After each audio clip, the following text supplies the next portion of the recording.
नमस्कार, मैं डॉक्टर सुशील कुमार शर्मा से आचार्य इतिहास राजकीय महाविद्यालय पुणे।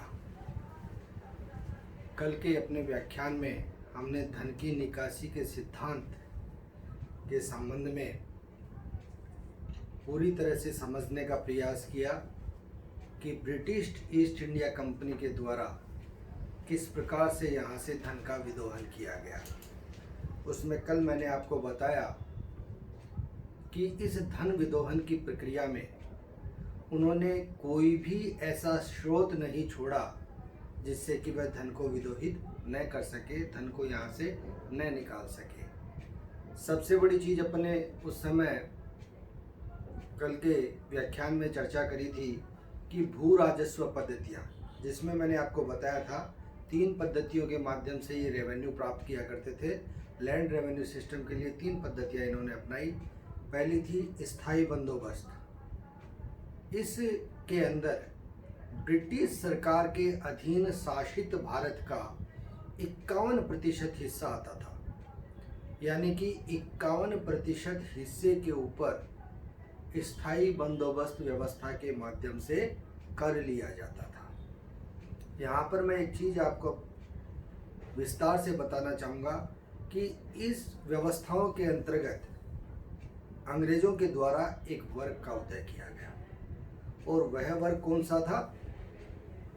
जमींदार वर्ग। सामंतवादी व्यवस्था के अधीन सामंत या जमींदार। देखिए, फ्यूडलिज्म 16वीं और 17वीं शताब्दी में यूरोप में भी था, लेकिन वहाँ के फ्यूडलिज्म और यहाँ के फ्यूडलिज्म में फ़र्क आया जो यहाँ की राजनीतिक व्यवस्था में था। लेकिन अंग्रेजों ने वही व्यवस्था यहाँ पर यूरोपियन व्यवस्था के आधार पर लागू कर दी। एक ऐसे वर्ग का उदय कर दिया जो केवल अर्थ के लिए कार्य करता था। अंग्रेज इस समय इनको कुछ क्षेत्रों के अधीन व्यवस्था इनके अधीन कर देते थे, और इसमें उनके द्वारा एक कर की प्रणाली बनाते हुए इनसे एक निश्चित मात्रा में कर ले लिया जाता था, और वह कर लेने के बाद में उनको भारतीय किसानों को उनके अधीन छोड़ दिया जाता था। केवल एक व्यवस्था बनाई गई कि जब तक कोई भी किसान अपना कर देता रहेगा उसे उसकी ज़मीन से नहीं हटाया जाएगा। लेकिन इतनी प्रतिकूल व्यवस्थाएं हुई जिसमें ओलावृष्टि भी होती थी, अतिवृष्टि, अकाल भी पड़ता था, किसान अपना कर नहीं दे पाता था। ऐसी व्यवस्था में उसकी जो भूमि थी वह जमींदारों के अधीन होती हुई चली गई, और जमींदारी व्यवस्था में उनके पास में ज़मीनें बढ़ती हुई चली गई, और जो कृषक था, किसान था, वह धीरे धीरे भूमिहर किसान होता हुआ चला गया, और अपनी ही ज़मीन पर मजदूर के रूप में कार्य करने के लिए वह विवश हो गया। इस व्यवस्था का एक बहुत ही विपरीत प्रभाव ये पड़ा। दूसरी व्यवस्था, जैसे कि अपन ने चर्चा करी थी, दूसरी महलवाड़ी। महल का शब्द होता है पूरे गांव से।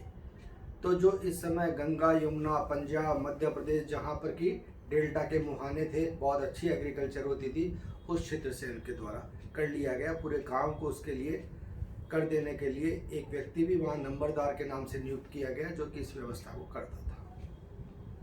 तीसरी रैयतवाड़ी व्यवस्था। रैयत यानी कि किसान, सीधे किसान पर लगाया गया। महलवाड़ी व्यवस्था में, जैसे कि मैंने चर्चा करी, स्थायी बंदोबस्त में 51% भूमि आई, और महलवाड़ी व्यवस्था में 30% ब्रिटिश सरकार के अधीन शासनाधीश व्यवस्था जो थी उसकी भूमि आई।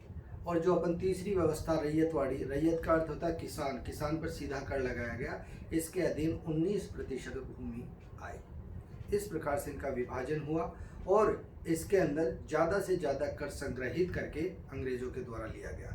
फिर मैंने सहस्रों तरीके बताए। नौवहन कंपनियां बनाई गई, इंश्योरेंस कंपनियां बनाई गई, विदेशी बैंक यहाँ पर स्थापित किए गए। फिर मूल चीज़ों में अपन ने देखा कि तत्कालीन समय यहाँ पर जितने भी ब्रिटिश अधिकारी थे उनके वेतनमान बहुत बड़े थे, और बड़े वेतनमानों के माध्यम से वो धन ले जाया करते थे।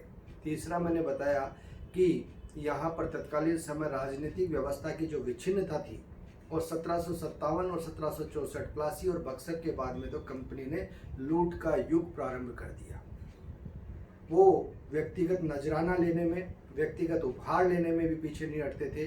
अनाधिकृत रूप से इन अधिकारियों के द्वारा, ब्रिटिश अधिकारियों के द्वारा धनोपार्जन किया गया और वह सारा का सारा धन कहाँ पहुँचा? इंग्लैंड पहुँचा। अब देखिए स्थिति क्या वहाँ पर होती है कि जैसे ही इनके पास में, प्लासी और बक्सर के पास में दीवानी अधिकार इनके पास आ गए, बंगाल, बिहार और उड़ीसा के क्षेत्र में दीवानी अधिकार इनके पास आ गए। बंगाल, बिहार और उड़ीसा भारत के सबसे समृद्ध प्रांत थे। प्राचीन काल से वहाँ पर व्यापारिक वो केंद्र रहे थे और वहाँ पर राजस्व की भरपूरता थी।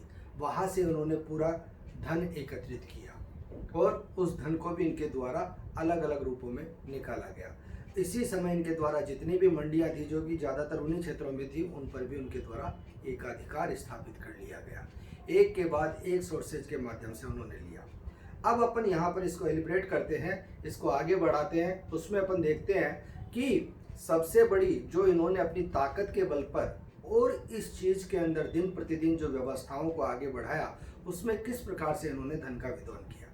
देखिए 17वीं शताब्दी के प्रारंभ में इंग्लैंड के अंदर बहुत उन्नति हो चुकी थी, लेकिन भारत के साथ जो व्यापारिक संबंध उनके द्वारा स्थापित थे, उसमें उन्नति के उस शिखर में भी कोई ऐसी वस्तु नहीं थी जो कि भारत को उनके द्वारा आयात किए जाने के बदले में दी जा सके।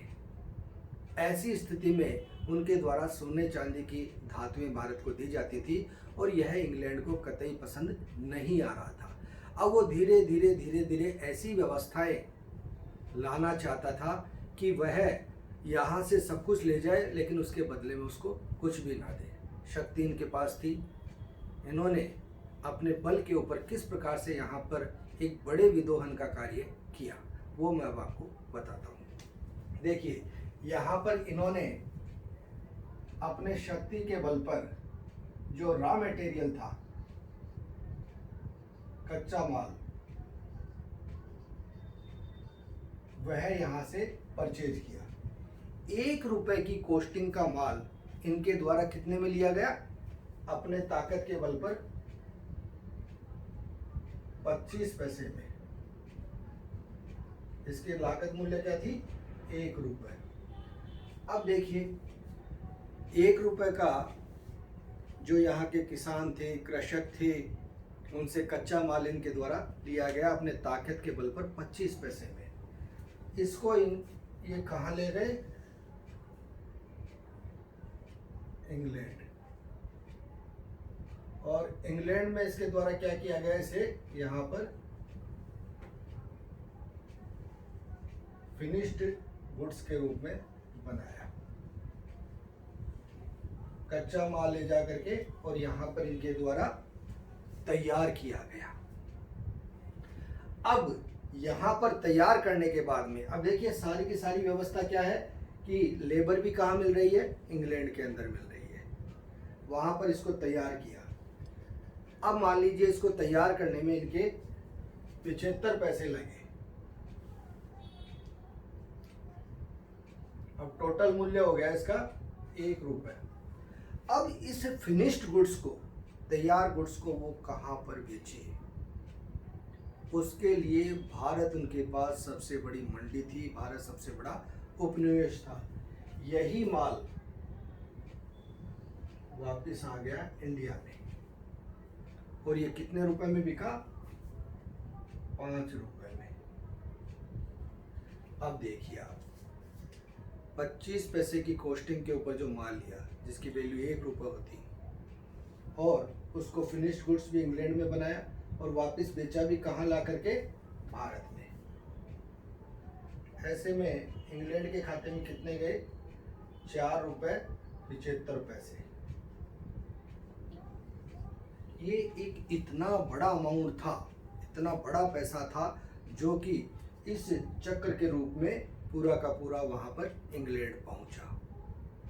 बहुत बड़ी धन की मात्रा थी और इसी के विरोध में गांधी जी के द्वारा नारा दिया गया था स्वदेशी का, क्योंकि वह जानते थे कि हिंदुस्तान से पूरी की पूरी पूंजी बाहर जा रही है।